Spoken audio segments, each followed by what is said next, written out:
Brodes Media. Well, hello. Welcome. I'm not happy. I'm not happy because of the stupid National Hockey League. What a dumb league. I had to watch that crap broadcast where Bucci is screaming, "Wow!"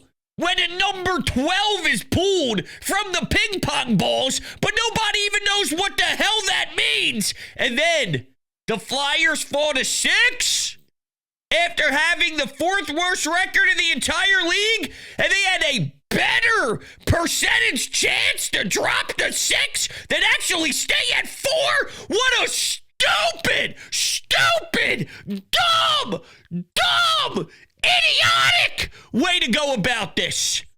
Spitting everywhere. I'm all pissed.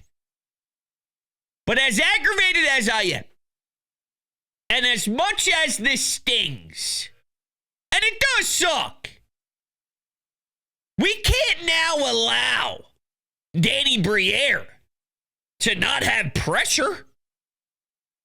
The job needs to be done. The job needs to get accomplished. There's no exact science on how to get the number 1 pick. The damn Islanders snuck up 10 spots. They were competing to make the playoffs until one of the final games of the year when the Flyers actually were the ones to knock them out of postseason contention. They're picking first. They don't have a GM. They don't have anybody in place to even make this selection. The Utah Hockey Club, who doesn't even have a team name, jumped to 4. So you have to prepare for this to happen when you know what the numbers say about you probably being 5 or 6 as it is. And that's why you have all the ammo that you do. Go get a blue chip. Go get a prospect. Go get a big-time guy that you could slot in the middle of your order as a centerman to play next to Matvei Michkov. That's the job. I'm not sitting here saying, wow, now Danny can't go get anybody. Wow, now the Flyers are going to get fucked forever. Wow, I'm angry and I'm pissed and I don't like that we're not drafting 4, we're not drafting 1, because there was actually a moment there where the broadcast teased us. They tickled our nuts. They tickled our nuts.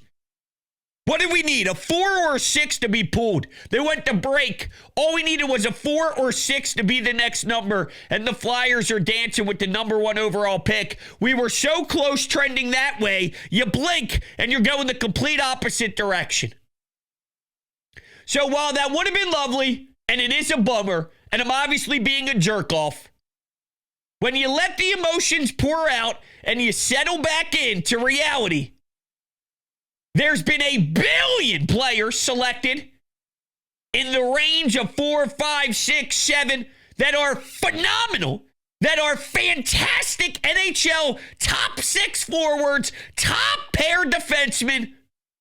You now have to do the research, do the homework, trust your scouting department, develop them, and make it happen. That's the gig. That's why you took over for Chuck Fletcher. And the Jet Luchenko thing is scaring people off, and I understand because it was a reach at the time.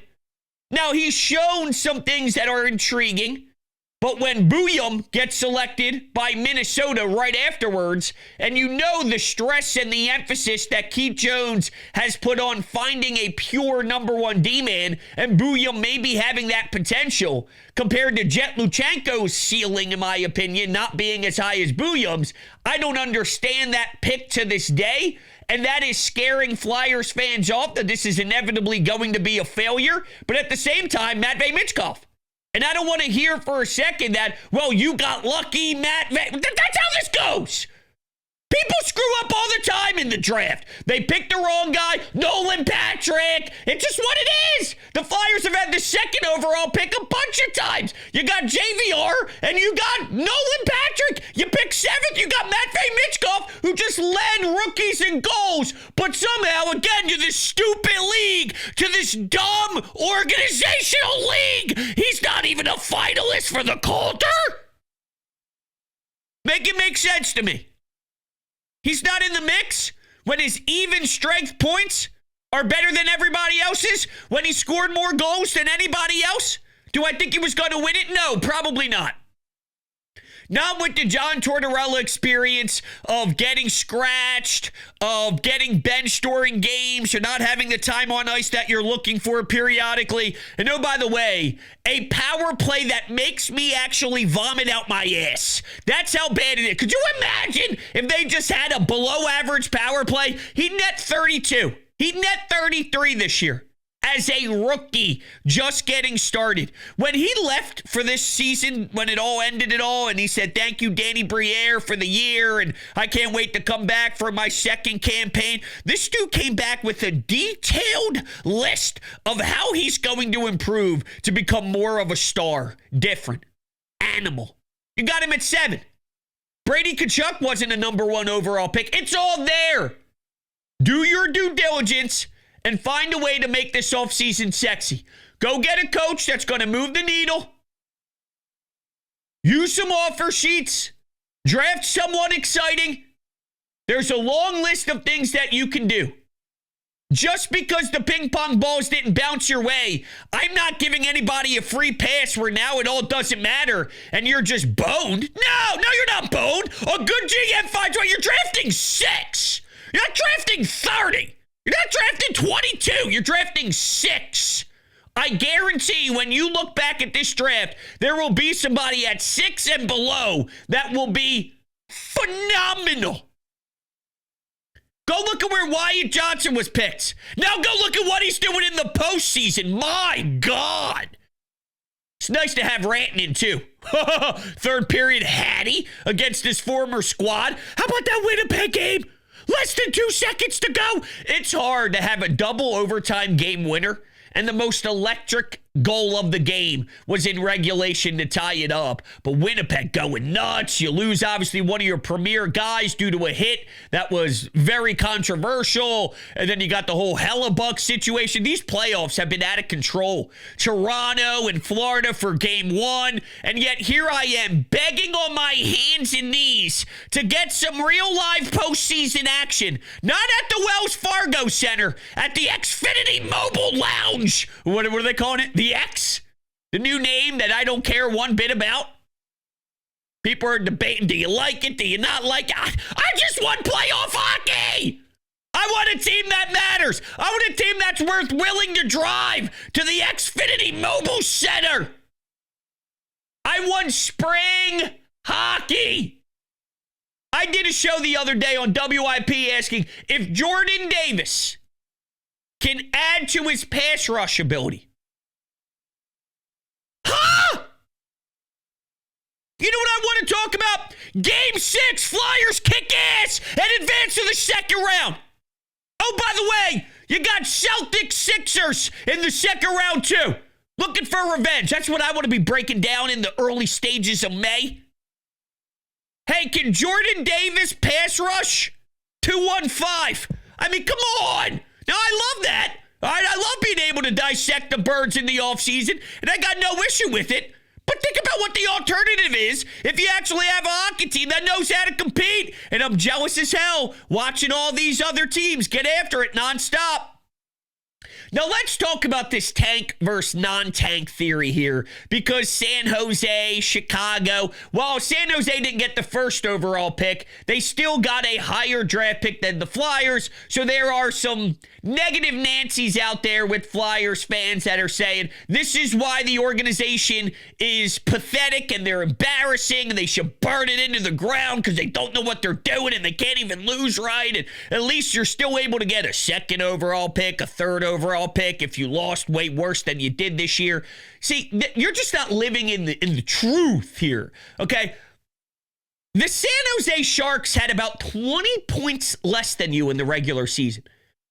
No matter if John Tortorella's the coach, anybody else, they were one of the worst goaltending tandems in the history of the NHL. They were so garbage. And they still had too much talent to be at the 50-point level.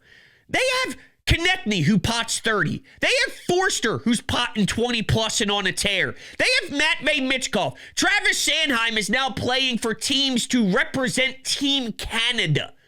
They have significantly more talent than Chicago and San Jose. You're organically going to have more points than those guys. They're not a 100-loss Colorado Rockies Major League Baseball team. That's not who they were ever going to be. That's not the tank that you were ever going to get this season. And truth be told, the numbers games tells you it doesn't even matter. It doesn't matter. The Islanders were not trying to tank. These teams were not trying to tank. I don't get it. When you look at the reality of the situation and where they were, who's on their roster, what was obviously going to go down this year, they weren't going to be a bottom feeder, joking, laughing stock that wins 4 hockey games and go 4-78. Now, of course, I'm taking it to the extreme, but that was never in the cards.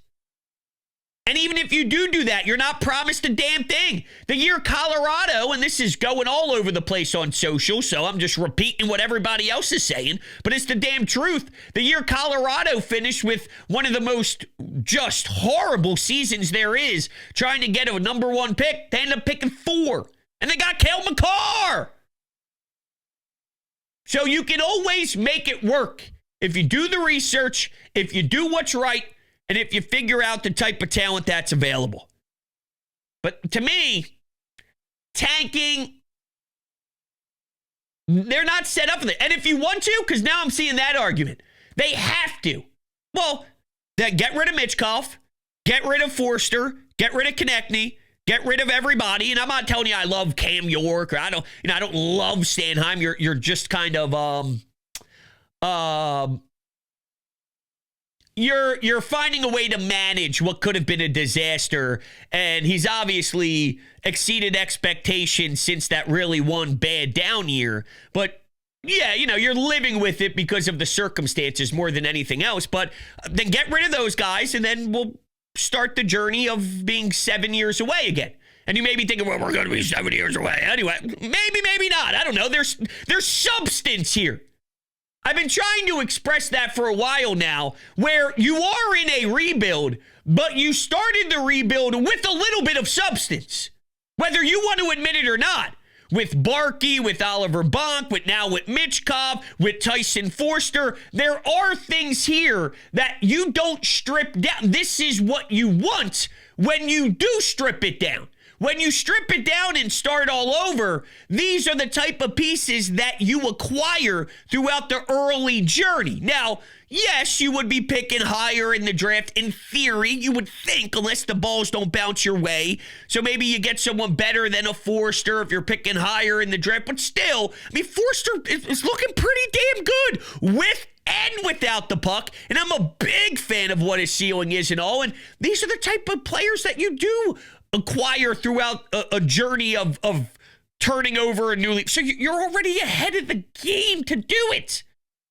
Now, it's on Danny to get creative. And it's not going to happen overnight. Chuck Fletcher, while you're pissed off with the Flyers logo because they've been so bad, the new regime hasn't had a chance to fully get out and under that nonsense that they were handed with Chuck Fletcher. They haven't had a chance to really go to work yet. They had this, to your point, you say sell off. They did. They got rid of Scott Lawton. They got rid of Farabee. They got rid of Frost. They got rid of Provorov. They got rid of this guy. They got rid of that guy. They got rid of this contract. It takes time.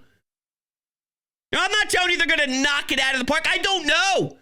I have to learn about Danny Briere. I have no clue who Danny Briere is. This is going to be a monster offseason to set the tone. And there's a chance in a couple of months, I don't like the direction that they're headed in. And I say, hey, Danny's really underwhelming me here after talking a big game about having some flexibility because of making that Fairby Frost deal and all that stuff. By the way, the Lehigh Valley Phantoms are doing a phenomenal job right now in the AHL playoffs. So obviously there's something to be said about maybe some of the young cats that are down there with Alex Bump and his way of jumping in after playing at Western Michigan and winning the national championship. And now he's starting to have some nice plays that you see here and there in the AHL playoffs getting thrown right into the fire. So there's something intriguing about that. There may be some names that pop off because of it. So yeah, I mean, I don't know about Danny. I don't know. I'm just saying I'm willing to give him a chance before ruling this whole thing a disaster, considering you had to clean up the mess that Chuck Fletcher left you. And the mess he left you, I can't even explain it into words on how horrible it was. I wish you could just automatically make it all go away and evaporate, but you can't.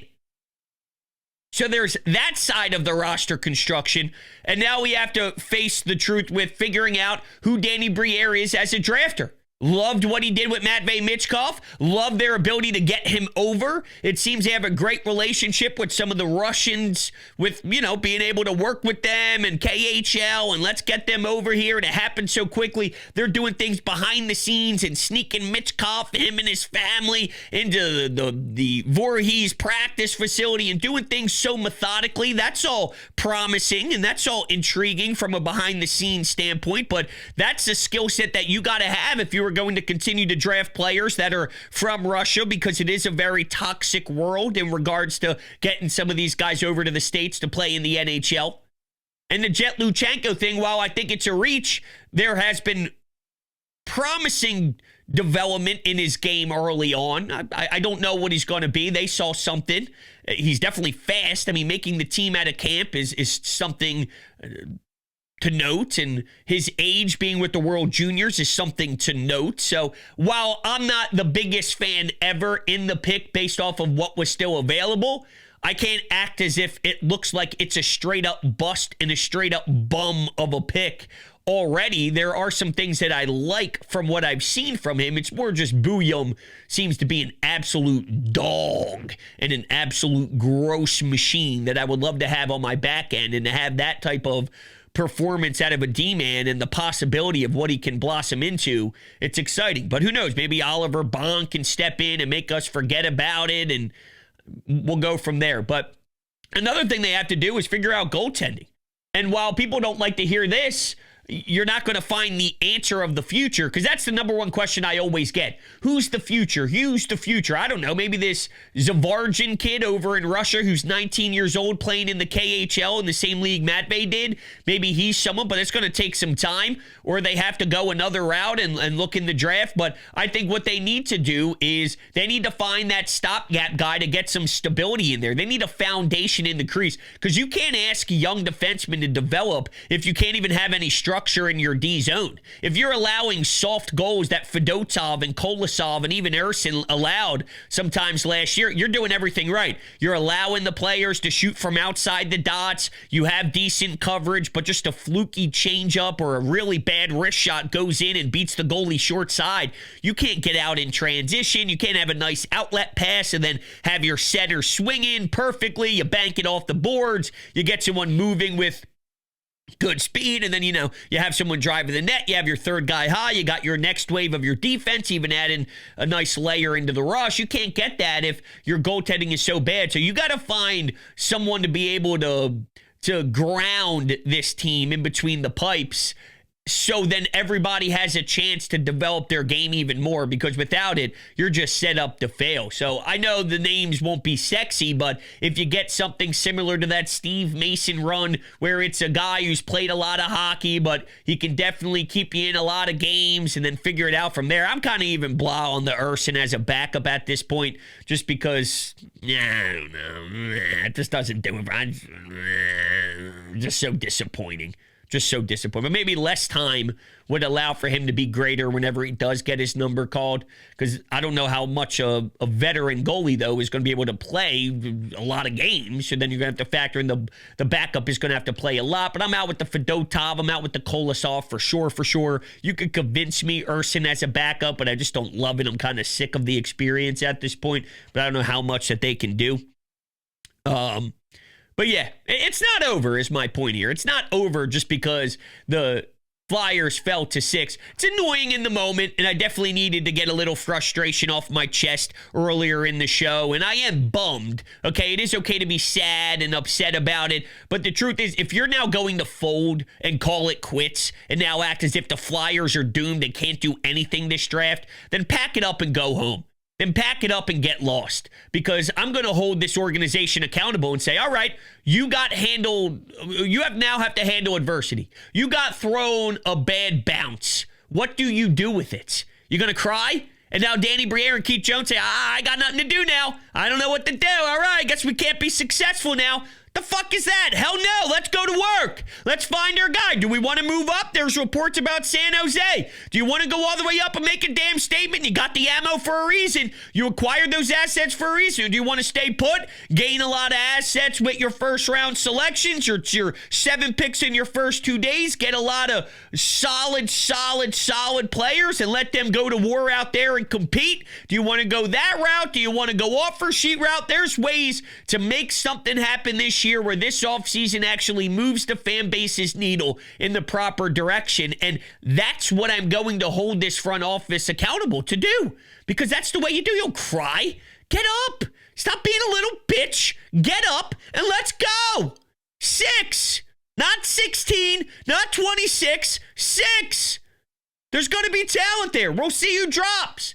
And I'll let you all know in maybe the next couple of weeks or so who exactly my target is. I'm in the middle of my research. Now that I see exactly where they fell, I mean, obviously, I always love Hockey East. I love Boston College. When you see a James Haggins there, I don't know if the size is going to relate to being a center in the NHL, which is concerning, but you know he's a phenomenal player. I don't know if he gets to 6, obviously. There's some centermans that we can do some research on and whatnot. So there's things there that are intriguing that I will break down a little bit more into detail a little later on. Hey, something that I've been breaking down into detail for you consistently is my lawn. And Green Lawn Fertilizing is the best in the Philadelphia area, the best in the market. Experts in New Jersey, Pennsylvania, and Delaware. They're so knowledgeable about what they do, it's not even funny. And I just posted the other day on my social media platforms a video of my lawn and showing you the progression from where we started, where I had no idea what I was doing. That's why I called the experts in the first place, and where we are now after only 2 treatments, and it is night and day. Now, there's still work to be done. They're coming for another set of treatments in just a couple of weeks, but holy smokes, when you see the difference, you might faint because of how glorious it looks, and I can't wait to see the finished product that we're here already. It's already this beautiful. Just wait until the whole thing's over. And Green Lawn Fertilizing wants you to know that they are offering 50% off for your first 2 treatments. If you sign up down below with my link, it'll tell them that Brodes sent you. 50% off your first 2 treatments. It's a no-brainer. Make sure you get started with the Green Lawn Fertilizing family today. All right, with that, let's go to the phones. Let's take a couple anytime hotline calls as people reacted after the balls bounced the wrong way. Let's do it. Let's go to you out there. Brodes, Flyers get screwed in the draft lottery, once again. Existence is pain. The team that got the number 1 pick does not even have a GM. So what do you know? I think the Flyers need to trade up. I'm kind of looking at that San Jose spot, trying to get Mesa. I think the Flyers need to be aggressive because all these first-round picks that we got in these trades, they're going to be in like the 20s because all these teams that the Flyers have their pick, they're all going to be competing for Stanley Cups. So I would try to move them up. I would try to move up and get like a premier level talent to really help out this team because it's just Mitchkov is the guy in the meme who stands in an empty room looking around, wondering where all the people is. I mean, what do you expect? It's the draft lottery, and the Sixers are going to get screwed too. Well, we'll find out about the Sixers. I can't even think about them right now. You're talking about Will Smith just standing there looking around with nobody there. I don't know. I mean, I like Tyson Forster. People don't seem to give Tyson Forster the respect that he deserves. He's a part of this rebuild, and a big one, and a good one. I mean, this kid's just touching the surface of what he can be, and you saw the explosion he went on after everything transpired with John Tortorella. And speaking of the head coach, that's another big thing they got to hit on. And it seems right now, based off of just speculation of what I'm seeing, some of the people who cover the team, and that's their thing.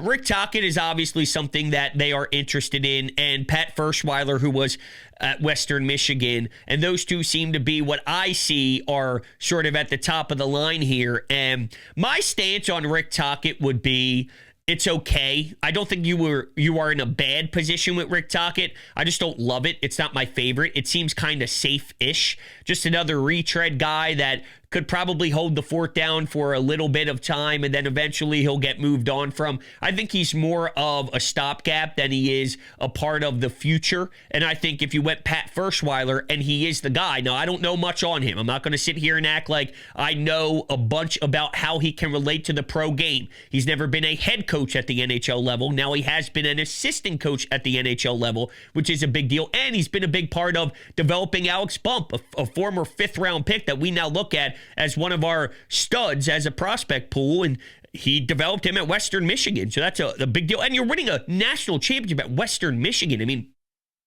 imagine, you're going up against BU, you're going up against powerhouse teams in a Frozen Four. That's like if a team somehow snuck into the college football playoff and they're beating Alabama, they're beating Georgia, they're beating these top premier programs, they're beating Michigan, they're beating Notre Dame, and, we're talking about I don't know what apples to apples is here, but it would be similar to maybe a Minnesota football program winning a national championship. I don't know. I'm just kind of spitballing a random team out of my ass, but that's essentially what he built in this new day and age, and that's a big deal. So I think Pat Ferschweiler, if he is the right guy, just based off of sort of the mold of, college guy who's been able to really build a culture and develop players, he could be a part of the now and the future, the now and the winning. Well, I feel Rick Tocchet is more of similar to that veteran goalie that I mentioned, where you're just trying to get stability, where you get a guy who can keep you grounded and just be able to get you back to the basics of structure. I feel like Rick Tocchet would give you structure as a head coach, and he's a respectful name, but I don't know if he's ready to take that next step when it's all said and done. I could be wrong. I don't get the blood flowing with the Rick Tocchet hire. I go, yeah. It's not bad. It's not a disaster by any means. I don't think it's a disaster. I don't think it's out of control garbage. We got to really look at what the hell we're thinking about here bad, but it doesn't get me excited. And I think the Flyers are in a spot right now where their moves have to make you somewhat excited. I would lean Pat Ferschweiler, and I also like that it's out of the norm. It's different. It's unique. It's going out on a limb. It's going out and grabbing your guy. It's easy to go out and snag Peter Laviolette. It's easy to go out and grab a Rick Tocchet. And I don't want Peter Laviolette. I'm just saying the guys that have been around. The one I would have went for, number one on my list was Mike Sullivan. And you see that he's getting the type of bread that he's getting with the New York Rangers, and it happened instantly. There's a reason why. 10 years, couple of different cups in Pittsburgh there. It's no joke dealing with those type of personalities. That would have been number one on my list, but he probably wants a chance to win. Can the Rangers give him that chance? I don't know, but it's more than where the Flyers can give you right now currently. I would have went Mike Sullivan, but it's easy to go after the retreads. It says something about your belief in guys and your belief in your own ability to assess what a good coach and great coach can be in this league. And I would like having stones and balls to go out on a limb to go get your guy. I like that. It says something about this front office if they go that route. So I'm intrigued by it. I know nothing about him. I don't know how good he's going to be or not. But if they do go that route, I respect the thought process of doing something different than the standard in the NHL, which is just every guy that's already coached for 15 years at 7 different spots, just bring them back kind of thing. All right, let's go to Amadeo. Hunter, we need to have a long talk about how terrible the NHL is. It's not even the fact that the Flyers didn't win the draft lottery. It's moving back 2 spots that really annoys me. And granted, I still think in a quote-unquote, scout projected 6-player draft, they're probably still going to get a good player at number 6. But, you know, I would not want to pick the last player and just wait for teams to, I would like to have a good choice of the group of the good players if we stayed there at 4. At least you would have a multiple choice option instead of just getting the last of what the other guys didn't pick. You know, that's annoying in its own right. But the draft lottery process, oh my God, that was terrible. Explanations were just bad. The NHL Draft Lottery rules are just so stupid. You can only move up 10 spots. The freaking Islanders at number 10 moved 9 spots.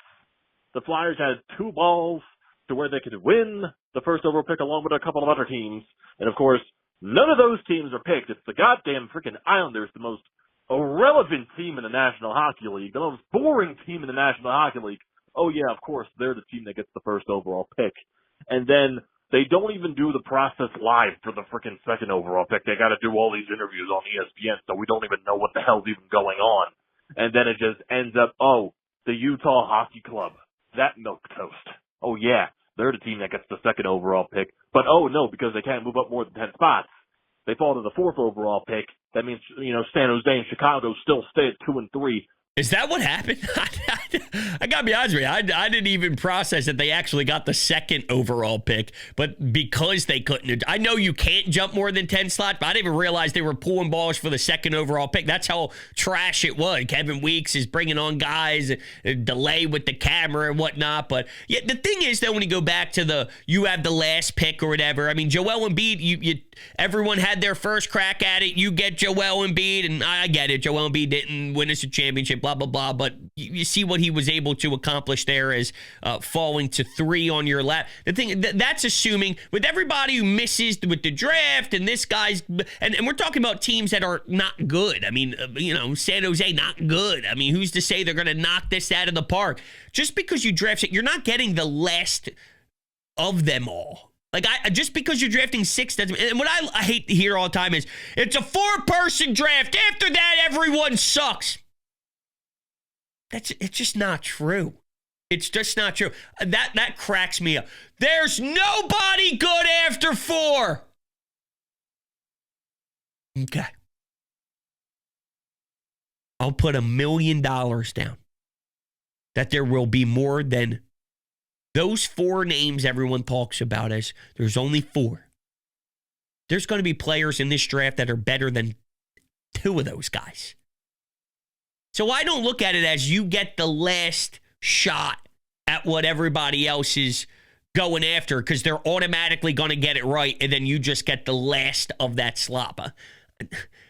We're acting as, I mean, we had teams like Edmonton have the first overall pick, all Nail Yakupov and Ryan Nugent-Hopkins and all this stuff. Not that Ryan Nugent-Hopkins is bad by any means, but you know what I'm saying? You know what I'm saying? I don't live like that. I just personally don't. The NHL draft is weird in this sense. It's more Major League Baseball-ish than NBA, but there is NBA in it where there's the Crosbys, the Ovechkin, the can't-miss guys. There are guys like that stand out like no other. Although Connor Bedard was supposed to be that, and questions are happening in Chicago on, can he play center? No, we got to move him to wing, this, and there's already questions on him. But more times than not, the McDavids, the Crosbys, the Ovechkins, they pan out. But they're very far and few in between. But, you know, like, if you're in the MLB draft and you pick 8 instead of 7, you crying about that? Not that it's baseball-ish, because I'm not telling you it is, but there is an element of the prospect and development part of it that is sort of like that in a way. And then there's also the can't-miss guys, though, in the NBA. Like, in baseball, while, yeah, I'm sure Bryce Harper, magazine covers, 15, 16, 17 years old, you know, it's just such a crapshoot. I think there's an element of that here, too. For whatever it's worth. All right. I'm out of here. Done screaming about this team for the day. Just for the day. See where life takes me. Thank you guys all so much for kicking it. I'll talk to you on the next one. Go Fly, guys. Talk to you then.